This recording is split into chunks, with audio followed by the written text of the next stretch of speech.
Have you ever thought you were performing one way and then you saw the video or got feedback that told a completely different story? That's our blind spot that every dancer has.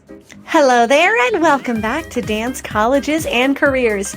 I'm your host, Brittany, and this is the podcast where we talk about all things dance, colleges, and careers. So let's get into it. When I was in high school, I was thriving. I was winning a lot of awards.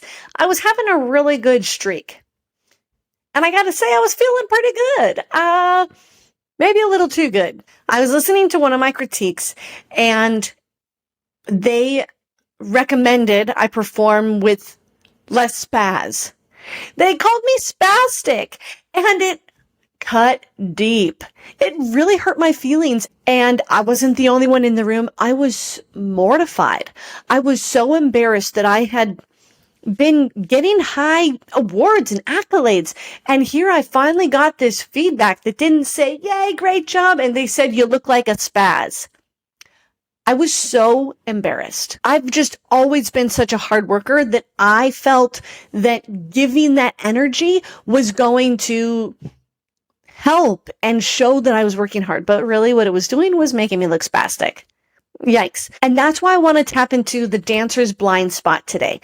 Because in an area where I was giving my all, working so hard, that when that went onto the stage, it got a little spastic. I realized what I thought I was showing on stage really wasn't what the audience was seeing.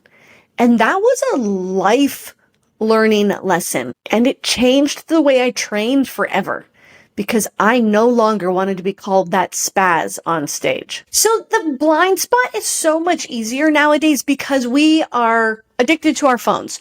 Everything we do, we take a video of, we take a picture of. I can't even get out of a rehearsal without people being like, "Where's the video? Where's the video?" But we got to get back to our roots a little bit. We have to be able to use our brains. There is value to that, to walking away going, "What did I learn?" and actually working our brains to recall it first before we immediately go, resources, answers. We got to work our brains, my friends. But I have to say, this blind spot is way easier to spot now with so many videos, so much footage, that it almost might be hurting our confidence a bit. Rather than seeing every video as, "Oh, I rock," we're seeing it as mistake here, mistake here, mistake here. And, "Oh, this is embarrassing. I'm not going to do those facials again because I thought it looked good, but now I see it looked really stupid. So now I'm just not going to do that and just hope that people like my technique instead." But that's not getting you to where you need to be. So what you feel is not technically what they see. And that's why we have teachers.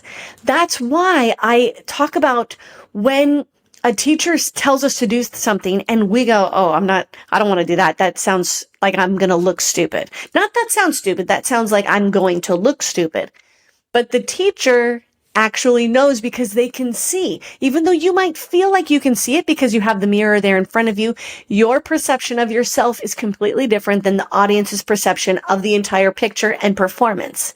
And so on stage, when you feel like you're giving energy, facials, it could be perceived as a completely different way. And that's what we call your blind spot. So these blind spots can keep you stuck. Without awareness, you're going to keep repeating these embarrassing blind spots over and over and over again. And it's areas where you might not feel embarrassed by yet because it's your personal blind spot. But from the outside looking in, we can go, if you just would lift your chin this much, if you would use your chest, if you would lead with this, everything you would do would look less awkward and feel more confident and actually look less embarrassing than how we feel. So remember, I thought I looked powerful. I felt powerful. But in reality, I looked uncontrolled.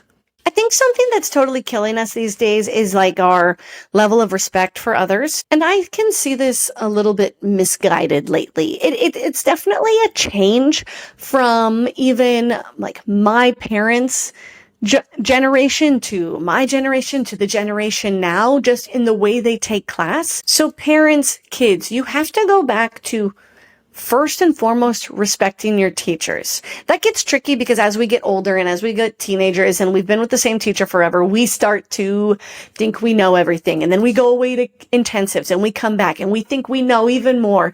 And it can be a little bit harder to reel in the comparison to the comfortability at our studio. We start to feel like we get it. We think we know. We think we know our teachers inside and out. And I think that that's kind of hindering us from growing in this stage presence area, because then when your teacher says smile, you're like, yeah. But if a judge who is a new and external resource says smile, you're like, oh my gosh, light bulb. If I would have smiled, I would have gotten the highest score. Like it's the first time we've ever heard it.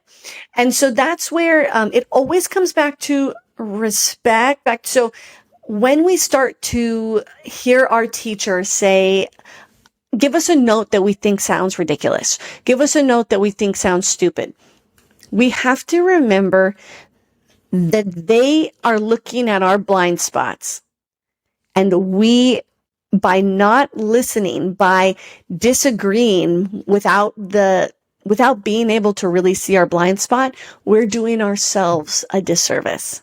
I talk about this all the time. When I did Oh Holy Night in college and my professor Joe Rowan told us to look up and out, I swear at the time it felt like she wanted us to look straight up at the ceiling. It felt so ridiculous. It felt so stupid. It did. But I go back to it all the time saying, I did it, right? At least I tried my best. And I remember doing it, and that's why my teacher liked me, because I took her feedback, I took her note, even though it felt ridiculous. And I can picture one person in my cast who wouldn't do it, just stayed right here. We would do PK turn, and the head would stay here, and their eyes would go like this. And my professor would get so mad at them. She's like, lift your chin. It's not that hard. This is a religious piece. You have to look up to the heavens or it doesn't make sense. And that person had their blinders on. Their blind spot was that they felt stupid looking up and out. But the real answer is they looked more stupid not looking up and out because everybody else was, and it was a religious piece. And that is one of the rules when it comes to performing, is when it's religious or for a spiritual being or hope.